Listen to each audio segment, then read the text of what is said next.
Hi అండి. ఎలా ఉన్నారు? బాగున్నారా? నేనైతే చాలా బాగున్నానండి. మీరు కూడా బాగుండాలనే కోరుకుంటున్నాను.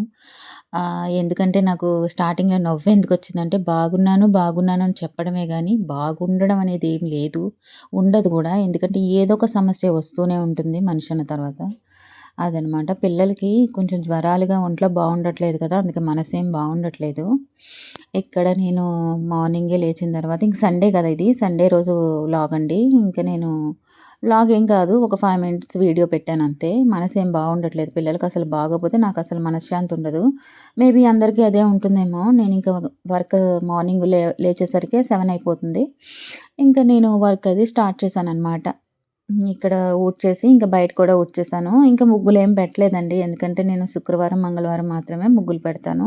ఇంకా రోజు అదే పనిగా ఇంక కడిగి ముగ్గులేస్తే బయటంతా చల్లగా ఉంటది కదా! ఇంక కాఫ్, కోల్డ్ ఇంకా నాకు కూడా జ్వరాలు గూడా వచ్చేస్తే ఇంక పిల్లల్ని చూసుకోవడానికి ఎవ్వరు ఉండరనమాట. అది విషయం. ఇక్కడ నేను లేచి రెడీ అయిపోయాను. అంటే మేబీ మొహం అది కడుక్కొని ఇంక పనది చూసుకుంటున్నాను. ఇంక పిల్లలు గౌతమ్ ఇంకా లేవలేదు. జ్వరం వచ్చిన దగ్గర నుంచి కొంచెం నీరసంగా ఉంటున్నాడు కదండీ! జ్వరం అయితే తగ్గింది. కాపోతే ఏంటంటే కొంచెం కన్ను అంటే ఈ జ్వరానికని వైరల్ ఇన్ఫెక్షన్స్ అవుతూ ఉంటాయి కదా! సైడ్ ఎఫెక్ట్ కింద కన్ను వాపొచ్చేసింది. కంటి కురుపులా వచ్చిందనమాట. కొన్ని కొన్ని జ్వరాలకి అలాగా సైడ్ ఎఫెక్ట్ ఇన్ఫెక్షన్ వల్ల వస్తూ ఉంటాయి. ఏం పర్వాలేదు అని చెప్పేసి అన్నారు డాక్టర్ గారు. మెడిసిన్ అది ఇస్తున్నారండి. మెడిసిన్ అది వేస్తున్నాను.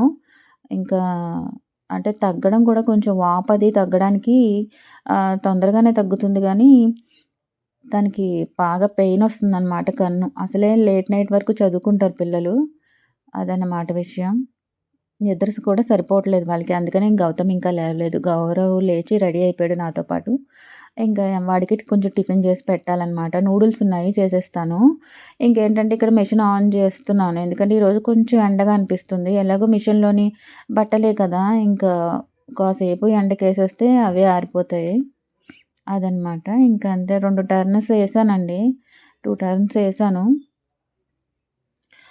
ఏసాను. ఇంకా ఆరబెట్టాననమాట బట్టలన్నీ కూడా. కాసేపు ఆఫ్టర్‌నూన్ వరకు ఉంటే అన్నీ కూడా ఆరిపోతాయి. ఆల్రెడీ డ్రై అయిపోయిన బట్టలే కదా! ఇంకేంటి ఫ్రెండ్స్ అందరూ సండే రోజు ఏమేమి స్పెషల్స్ చేసుకుంటున్నారు?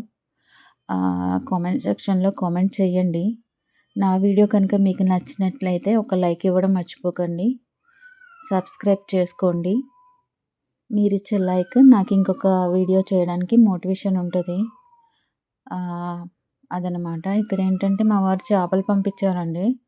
ఇంకా సరే నిన్న సాటర్డే చెప్పాననమాట. చేపలది పంపించండి. అని చాలా రోజులైంది తిని అని చెప్పి.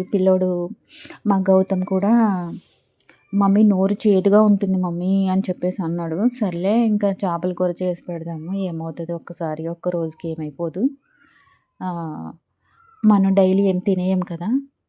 కనీసం ఒక 1 వీక్ గాని మహా అయితే ఇంకా 10 డేస్ అలా పట్టేస్తది నాన్ వెజ్ తినడానికి. మిగిలిన డేస్ అన్నీ కూడా వెజ్జే ఎక్కువ తింటాము.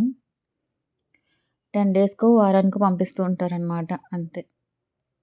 ఇంకేంటంటే పిల్లలు నూడిల్స్ తినేసారండి. తర్వాత లేచిన తర్వాత గౌతమ్‌కి కూడా నూడిల్స్ పెట్టేసాను. నేను మాత్రం నూడిల్స్ అలాంటివి ఏం తినను. మ్యాగీ, నూడిల్స్ ఇటువంటివి ఏం తినను కాబట్టి కొంచెం పోహా ఉంది. అటుకులంటారు కదా! అవి నేను కాఫీలో వేసుకున్నానండి. ఒక్కోసారి కాఫీలో, ఒక్కోసారి టీలో వేసుకుంటూ ఉంటానంతే. మార్నింగే తినాలని అనిపిస్తది. క్రేవింగ్స్ వస్తాయి. తినాలి, ఇది తినాలి, అది తినాలని. కానీ ఈ వర్క్ ఏదైతే ఉంటదో ఇంట్లో పని, ఇదంతా చేసుకునే హడావుడిలో పనవుతుందో, టైంకి అవ్వదో, లేదో వంట చేయాలి, ఈ పనులన్నీ చేసుకోవాలి, శుభ్రం చేసుకోవాలి, ఇయన్నీ క్లీన్‌గా, నీట్‌గా పెట్టుకోవాలనే ఆదుర్దాలో మనం ఒక్కొక్కసారి ఫుడ్డు తినాలనిపించినా కూడా ఆ టైం అనేది మనకి దాటిపోతుందనమాట. నా విషయంలో నాకు అలాగే అవుతుంది. నేను ఎక్కువ 2 సార్లు టీలవి తాగేసి ఇంకా టిఫిన్ అది స్కిప్ చేసేస్తూ ఉంటాననమాట. ఒక్కొక్కసారి టిఫిన్ మనకి ఇంట్లో నచ్చిన టిఫిన్స్ ఏమన్నా ఒక ఇడ్లీ పిండితో అట్టు గానీ, లేదంటే ఇడ్లీలు గానీ, ఇట్లాంటి దోసలు గానీ ఏమన్నా అయితే గనక అవి కూడా నేను తినేటప్పటికి 11 అవుతుందండి. లేట్ అయిపోతుంది. నాకనే గాదు జనరల్‌గా ఆడోళ్ళందరికీ కూడా పరిస్థితి అదేను. అదనమాట విషయం. ఈ చేపల కర్రీ నేను నా స్టైల్‌లో నేను చేస్తున్నానండి. ఉల్లిపాయలు మిక్సీ పట్టేసి పేస్ట్‌లాగా నెక్స్ట్ అల్లం వెల్లుల్లి పేస్ట్, ధనియాలు, జీలకర్ర, గసాలు, చెక్క లైట్‌గా ఎయ్యాలి. చెక్క వెయ్యరు. కాకపోతే ఏంటంటే, నేను ఈ చేపలనేవి చెరువు చేపలు కదా! బొచ్చు, శీలవతి అంటారు గదా! అటువంటి చేపలు కొంచెం నీచు వాసన ఎక్కువనిపిస్తది కాబట్టి, ఒక చిన్న మరీ చిన్న నలకంత చెక్కలాగా ఆ మసాలాలో వేస్తాను. కొంచెం నీచు వాసన అలాంటిదేమన్నా ఉంటే పోతుంది. జనరల్‌గా ఏంటంటే, ధనియాలు, గసగసాలు ఆహ్, వేస్తారు. జీలకర్ర అంతే. అల్లం వెల్లి పేస్ట్, ఉల్లిపాయ పేస్ట్ అయితే డెఫినెట్‌గా మేము అటు సైడ్ గోదావరి జిల్లా సైడ్ కాబట్టి నేను మాకైతే కనుక నేనన్నీ కూడా మా మా జిల్లా స్టైల్ అన్నీ గోదావరి ఆ స్టైల్సే వండుతాననమాట. నాకు తెలిసిందదే. ఇంకా అంటే వేరే వేరే ట్రై చేస్తూ ఉంటాను గానీ, ఎక్కువ ఇష్టమైందంటే అదేననమాట పులుసు. పులుసు కావాలంటే చిక్కగా పెట్టుకోవచ్చండి. నాకీసారి ఇవాళ పలచగానే కొంచెం అంటే మరీ రసంలా గాదు, మరీ చిక్కగా గాదు, మీడియంగా పెట్టాననమాట. నా స్టైల్‌లో నేను జేశాను.